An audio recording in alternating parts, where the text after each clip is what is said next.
ಇದು ನವರಾತ್ರಿದು 3ನೇ ದಿನ. ಹಾಯ್ ಎಲ್ಲರಿಗೂ ಗುಡ್ ಮಾರ್ನಿಂಗ್. ನಾ ಬೆಳಗ್ಗೆಯಿಂದ ವ್ಲಾಗ್ ಸ್ಟಾರ್ಟ್ ಮಾಡೀನಿ. ನಿನ್ನೆ ಸ್ವಲ್ಪ ಲೇಟಾಗಿ ಮಲ್ಕೊಂಡಿದ್ದಕ್ಕೆ ಸ್ವಲ್ಪ ಲೇಟಾಗಿ ಎಚ್ಚರಾತು. ಅಲಾರಾಮ್ ಆದರೂ ನನಗೆ ಎಚ್ಚರ ಆಗಿಲ್ಲ, ಅಷ್ಟು ನಿದ್ದೆ ಹತ್ಬಿಟ್ಟೈತಿ. ಆಮೇಲೆ ಎದ್ಬಿಟ್ಟು ಅಂಗಳ ಕಸ ಹೊಡೆದು ನೀರು ಹಾಕಿ ಮತ್ತು ರಂಗೋಲಿ ಹಾಕಿದೆ. ಅದೇನೋ ಗೊತ್ತಿಲ್ಲ, ಕೆಲವೊಂದು ಸಲ ಬೆಳಗ್ಗೆ ಕಣ್ಣು ಮುಸ್ತಿರ್ತಾವೆ, ಅಷ್ಟು ನಿದ್ದೆ ಅಂದ್ರೆ ಅಷ್ಟು ನಿದ್ದೆ ಇರ್ತೈತಿ. ಬಟ್ ಹೇಳ್ಬೇಕಂತ ಮನಸ್ಸು ಮಾಡ್ರೆ ಹಾಗೇ ಆಗ್ತೈತಿ. ಹಾಗಾಗಿ ಇಲ್ಲಿ ನಾನು ನೆಕ್ಸ್ಟ್ ರಂಗೋಲಿ ನಂಗೆ ಅಷ್ಟು ಚುಕ್ಕಿ ಇಟ್ಟು ರಂಗೋಲಿ ಹಾಕಕ್ಕೆ ಬರೋದಿಲ್ಲ. ಬಟ್ ಅದು ಸ್ಕೂಲ್ನಾಗೆಲ್ಲ ಇದ್ದಾಗ ಕಲ್ತಿದ್ದೆ. ಅಂದ್ರೆ ಬುಕ್ನಾಗ ಜಾಸ್ತಿ ಬಿಡಿಸ್ತಿದ್ದೆ ಚುಕ್ಕಿವ. ಬಟ್ ನಂಗೆ ಅಷ್ಟು ಬರೋದಿಲ್ಲ ಚುಕ್ಕಿ. ಹಾಗಾಗಿ ನಾನು ಫ್ರೀ ಹ್ಯಾಂಡೆಡ್ ರಂಗೋಲಿನ ಜಾಸ್ತಿ ಹಾಕೋದು. ಬಟ್ ಇನ್ನು ಮುಂದೆ ಚುಕ್ಕಿ ಇಟ್ಟು ಹಾಕೋ ರಂಗೋಲಿನ ಕಲಿಬೇಕಾಗೈತಿ, ಕಲಿತೇನೆ. ಅವು ಹೆಂಗಂದ್ರೆ ಹಿಂಗೆ ಚುಕ್ಕಿ ಇಟ್ಟು ರಂಗೋಲಿ ಹಾಕೋದ್ರದ್ದು ಚುಕ್ಕಿದು ಯಾವುದೋ ಚುಕ್ಕಿಗೆ ಹೋಗಿ ಯಾವುದೋ ಚುಕ್ಕಿ ಸೇರಿಸಿಬಿಟ್ಟೆ ಅಂದರೆ ರಂಗೋಲಿನ ಕೆಟ್ಬಿಡ್ತೈತಿ. ಹಂಗಾಗಿ ಬೇಜಾರಾಗ್ತೈತಿ. ಅಷ್ಟು ಪೇಶನ್ಸ್ ಅಂತೂ ಇರೋಂಗಿಲ್ಲ ರಂಗೋಲಿ ಹಾಕ್ಬೇಕಾದ್ರೆ. ಹಾಗಾಗಿ ನಾನು ಜಾಸ್ತಿ ಫ್ರೀ ಹ್ಯಾಂಡೆಡ ಹಾಕೋದು. ಬಟ್ ಟ್ರೈ ಮಾಡ್ತೀನಿ ನೆಕ್ಸ್ಟ್ ಟೈಮ್.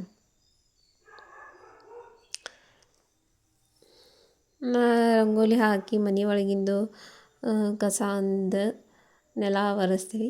ನಮ್ಮ ಕಡೆ ಸ್ವಲ್ಪ ಹಿಂಗೆ ಪರ್ಸಿ ಒರೆಸೋದು ಅಂತಾರೆ, ನಿಮ್ಮ ಕಡೆ ಏನಂತಾರೆ ನಮ್ಗೆ ಗೊತ್ತಿಲ್ಲ. ಆದರೆ ಜಾಸ್ತಿ ನೆಲ ಒರೆಸೋದು, ಬಂಡೆ ಒರೆಸೋದು. ಈಗ ನಮ್ಮ ಹಾಸ್ಪಿಟಲ್ ಒಳಗೆ ನಮ್ಮ ಆಂಟಿ ಅದಾರ, ಅವರೆಲ್ಲ ಹೆಂಗಂತಾರಂದ್ರೆ ಬಂಡಿ ಒರೆಸ್ ಅಂತಾರೆ. ಆದರೆ ನಮ್ಮ ಕಡೆ ಹಿಂಗೆ ಪರ್ಸಿ ಒರೆಸು ಇಲ್ಲಾಂದರೆ ನೆಲ ಒರೆಸು ಅಂತ ಹಿಂಗೆ ಅಂತಾರೆ. ನಾನು ಕಸ ಅಂದು ಮತ್ತು ನೆಲ ಒರೆಸಿದೆ.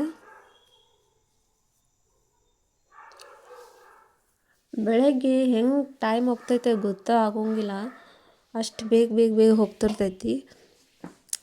ಹಿಂಗೆ ನೋಡೋದ್ರಾಗ ಬೆಳಕಾಗ್ಬಿಟ್ಟಿರ್ತೈತಿ.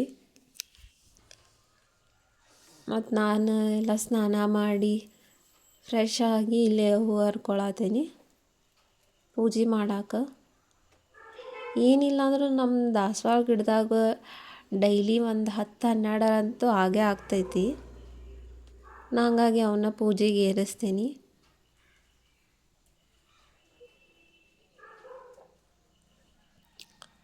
ನಾ ಇಷ್ಟು ಹೂ ಹರ್ಕೊಂಡು ನೆಕ್ಸ್ಟ್ ದೇವ್ರನ್ನೆಲ್ಲ ತೊಳೆದ್ಬಿಟ್ಟು ಅರ್ಶಿನ ಕುಂಕುಮ ಏರಿಸಿ ಪೂಜೆ ಮಾಡ್ತೀನಿ.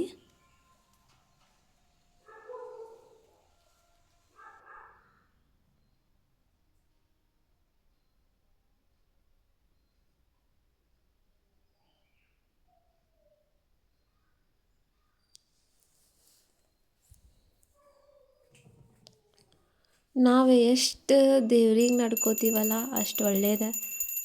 ದೇವರು ನಮಗೆ ಫಲ ಕೊಡ್ತಾನೋ ಬಿಡ್ತಾನೋ ಅದು ಸೆಕೆಂಡರಿ. ಆದರೆ ನಾವು ಮಾಡೋ ಕರ್ತವ್ಯ ಏನೈತಲ್ಲ ಅದನ್ನು ನಾವು ಮಾಡಬೇಕಾಗ್ತೈತಿ. ಏನು ಎಕ್ಸ್ಪೆಕ್ಟ್ ಇಟ್ಕೊಲಾರ್ದೆ ನಾವು ಮಾಡಿದರೆ ಚಲೋ. ಹಂಗೆ ನಾ ಈಗ ನೆಕ್ಸ್ಟ್ ಬನ್ನಿ ಗಿಡಕ್ಕೆ ಹೋದೆ. ಆಲ್ರೆಡಿ ನೋಡಿರಿ ಎಷ್ಟು ಬೆಳಕಾಗ್ಬಿಟ್ಟೈತಿ. ಆ ಕಡೆದೆಲ್ಲ ಬನ್ನಿ ಗಿಡದ ಪೂಜೆ ಎಲ್ಲ ಮುಗಿಸ್ಕೊಂಡು ಮತ್ತು ನಾನು ನೆಕ್ಸ್ಟ್ ಇನ್ನೊಂದು ಟೆಂಪಲಿಗೆ ಬಂದೆ. ಇಲ್ಲಿದ್ದು ಎಲ್ಲ ಪೂಜೆ ಮುಗಿಸ್ಕೊಂಡೆ. ಹಂಗೆ ನನ್ನ ಫ್ರೆಂಡಿಗೂ ವೇಟ್ ಮಾಡಿದೆ, ಅವನು ಯಾರೂ ಬರಲೇ ಇಲ್ಲ. ಆಕಿ ಮೀನ್ಸ್ ನಾಯಿ ಒಂದು ಇತ್ತು, ಅದು ಬರ್ತಿತ್ತು ಆದರೆ ಬಂದಿಲ್ಲ. ನಾ ಮನೆಗೆ ಬರೋದ್ರೊಳಗೆ 7:30 ಆಗಿತ್ತು. ಬಂದು ಸ್ವಲ್ಪ ಹೊತ್ತು ಕುಂತು ಕಾಫಿ ಕುಡಿದು ನಾಷ್ಟಾಕ್ಕೆ ನಾ ಇಲ್ಲೇ ಚುರ್ಮರಿ ಮಾಡಿದೆ. ಈ ರೆಸಿಪಿ ನನ್ನ ಯೂಟ್ಯೂಬ್ನಾಗ ಐತಿ, ಚೆಕ್ ಮಾಡ್ಬೋದು ನೀವು. ನಾಷ್ಟ ಮಾಡಿಬಿಟ್ಟು ಸ್ವಲ್ಪ ಓದಿದೆ. 1 ತಾಸು 1.5 ತಾಸು ಓದೋದ್ರಾಗ ಟೈಮ್ ಆಗಿಬಿಟ್ಟಿತ್ತು. ಹಂಗಾಗಿ ನಾ ಇಲ್ಲೇ ಮಧ್ಯಾಹ್ನಗೆ ಅಡುಗೆ ನಿಂತುಬಿಟ್ಟೆ ಮಾಡಕ್ಕೆ. ಇವತ್ತು ಅಡುಗೆಗೆ ನಾನು ಮಸಾಲೆ ಅಕ್ಕಿ ರೊಟ್ಟಿ ಮಾಡ್ಬೇಕಂತಂದು ಕಲಿಸ್ಕೊಳತ್ತೇನೆ ಹಿಟ್ಟು. ಕ್ಯಾರೆಟ್ ಸೌತೆಕಾಯಿ ಹಾಕಿ ಕೊತ್ತಂಬರಿ ಹಾಕಿ ಮಸ್ತ್ ಆಗ್ತೈತಿ. ಇದು ಒಂದು ಸಲ ಟ್ರೈ ಮಾಡಿರಿ. ಆದಷ್ಟು ಜಲ್ದಿ ಈ ರೆಸಿಪಿ ನಾ ಶೇರ್ ಮಾಡ್ತೇನೆ. ನೋಡಿರಿ, ಈ ಥರ ನೀವು ಕೈಲೇನೂ ತಟ್ಕೊಬೋದು, ಇಲ್ಲಾಂದರೆ ಲಟ್ಟಣಿಗೆನೂ ಲಟ್ಟಿಸ್ಕೊಬೋದು. ಆದರೆ ಮಸ್ತ್ ಅಂದ್ರೆ ಮಸ್ತ್ ಇರ್ತೈತೆ ಟೇಸ್ಟ್ ಇದು.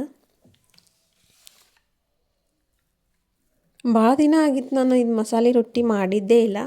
ಹಾಗಾಗಿ ಇವತ್ತು ಮಾಡೋಣ ತಡಿ ಅಂತಂದು ಮಾಡತ್ತಿದ್ದೆ. ಆಮ್ಯಾಗ ಇದು ಭಾಳ ಈಸಿ ಮಾಡೋದು, ಹಂಗೆ ಟೇಸ್ಟು ಇರ್ತೈತಿ. ಇದ್ರ ಜೊತೆ ಕಾಯಿ ಚಟ್ನಿ ಮಸ್ತ್ ಕಾಂಬಿನೇಷನ್ ಆಗ್ತೈತಿ. ನಾ ಹಂಗೆ ಕಾಯಿ ಚಟ್ನಿನ ಮಾಡಿದ್ದೆ. ಇದು ಇಷ್ಟು ಊಟ ಮಾಡಿ ಒಂದು ತಾಸು ಮಲ್ಕೊಂಡೆ ನಾನು.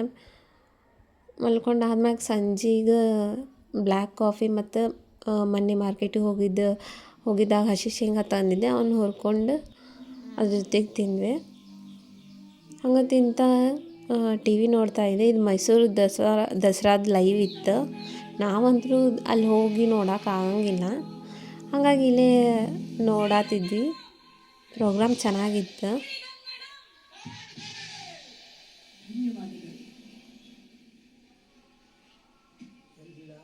ಅನನ್ಯ ಭಟ್ಟದ್ದು ನಂಗೆ ಒಂದು ಸಾಂಗ್ ಅಂದ್ರೆ ಭಾಳ ಇಷ್ಟ.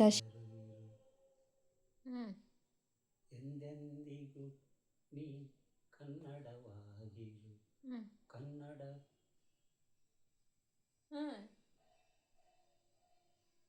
ಕನ್ನಡ ಮುದ್ದಿನ ಅದ್ರ ಜೊತೆಗೆ ನಮ್ಮ ಪಪ್ಪಾನೂ ಹಾಡಾತಿದ್ರು. ಖುಷಿ ಆಯ್ತು ಅವರು ಹಾಡೋದು ಕೇಳಿ.